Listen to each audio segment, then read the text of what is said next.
हुकूमत माली साल 2025-26 के अहदाफ हासिल करने में नाकाम। वफाकी वज़ीर ख़जाना मोहम्मद औरंगज़ेब ने इक़्तिसादी सर्वे पेश कर दिया। GDP, महंगाई, ज़राअत, सनत और ट्रांसपोर्ट समेत बड़े शोबों में हदफ हासिल न हुआ।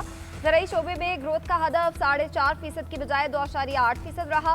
फसलों की तरक्की का हदफ 3.5 की बजाय 2.4% रिकॉर्ड किया गया। लाइफ स्टॉक में 4.2 की बजाय 3.7% हासिल हो सका। जंगलात की तरक्की 3.5% की बजाय 2% रही। माहीगिरी में शरह नमू 3 की बजाय 1.6% तक महदूद।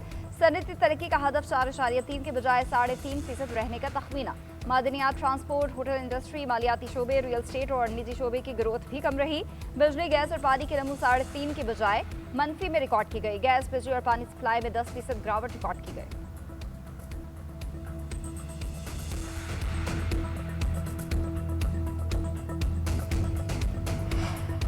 रवा माली साल चैलेंजेस ने पाकिस्तानी मईशत की अहलियत का इम्तहान लिया। पहले महीने ही गैर यकीनी सूरत हाल का सामना था। अमरीकी तारीफ के नफाज से गैर यकीनी सूरत हाल पैदा हुई। मानसून की बारिशों से मईशत मुतासिर हुई। वज़ीर ख़जाना मोहम्मद औरंगज़ेब का कहना है तवक्को थी कि रवा साल शरह नमू 4% से जायद रहेगी। ईरान जंग की वजह से मुआशी ग्रोथ का हदफ हासिल न हो सका। मशरिक़ वस्ता के बहरान के बावजूद मुआशी कारकर्दगी बेहतर रही। पाकिस्तानी मईशत का हजम 452 अरब डॉलर से ऊपर चला गया। कर्जों का बोझ कम होना शुरू हुआ है। हुकूमत बहरानों से निमटने में कामयाब हो रही है। 2018 में नवाज शरीफ की क़यादत में तरक्की हो रही थी। अगर मिसाइल न गिराया जाता तो आज हम किसी मकाम पर होते। ये हमारी अपनी गलतियां हैं और हमें ही उन्हें दुरुस्त करना है। वफाकी वज़ीर एहसन इकबाल का कहना है इतनी मार खाने के बाद हमें तारीख से सबक सीखना चाहिए। मुल्क में पॉलिसीज़ का तसलसल होना चाहिए ताकि मुआशरे इस्तेहकाम रहे।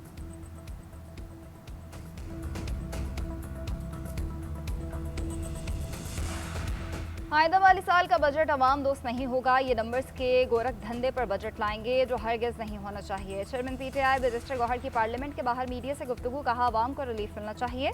महंगाई पहले ही ज़्यादा है। यूटिलिटी बिल से लोग परेशान हैं। पार्लियामानी पार्टी की मीटिंग बुलाई है। इसमें मामले पर मजीद फैसला करेंगे।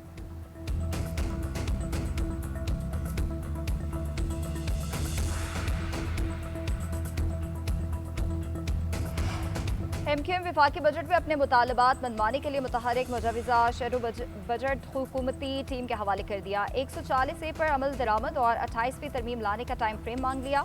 सिंध की गवर्नरशिप की वापसी का भी मुतालबा। MQM वफ्द की आज वज़ीर आज़म से मुलाकात का इम्कान। हुकूमती वफ्द ने MQM के मुतालबात वज़ीर के सामने रखने की यकीन दहानी कराई।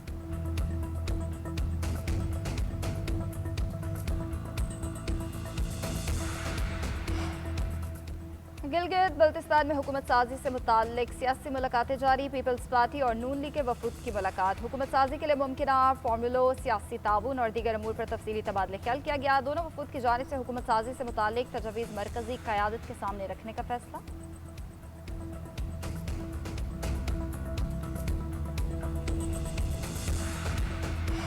हमने नवाज शरीफ की बात की मगर सिस्टम को दाव पर नहीं लगाया। अदालतों समेत मुख्तलिफ फॉरम्स इस्तेमाल करते रहे। नवाज शरीफ के खानदान के गैर सियासी लोग भी जेल में गए। वज़ीर दिफा ख्वाजा आसिफ का असम्बली में इजहार ख्याल। कहते हैं PTI ने किसी मुल्की मसले या कानून साजी में हिस्सा नहीं लिया। किसी एक जमात या फ़र्द को मुस्तस्ना नहीं किया जा सकता। ऐवान की इज्जत व तकरीम में कमी करेंगे तो सबका नुकसान होगा।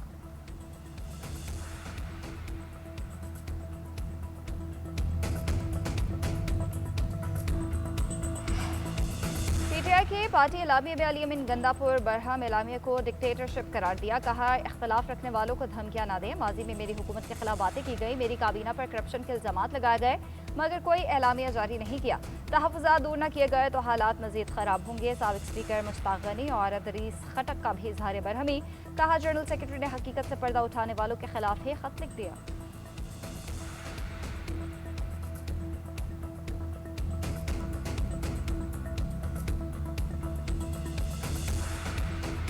अमेरिका और ईरान के एक दूसरे पर एक बार फिर हमले। अमेरिका ने तेहरान, बंदर अब्बास, इरिक, जजीरा कैश, मेनाब और गोरगान को निशाना बनाया। ईरान के मवासलाती और दिफाई निज़ाम को नुकसान पहुंचाने का दावा। सेंटकॉम के मुताबिक हमले अमेरिकी अफवाज और तिजारती जहाज़ों के लिए खतरे के जवाब में किए गए। ईरान के खत्े में अमेरिका के फौजी अहदाफ पर निशाना। 18 मकामात को नुकसान पहुंचाने का दावा।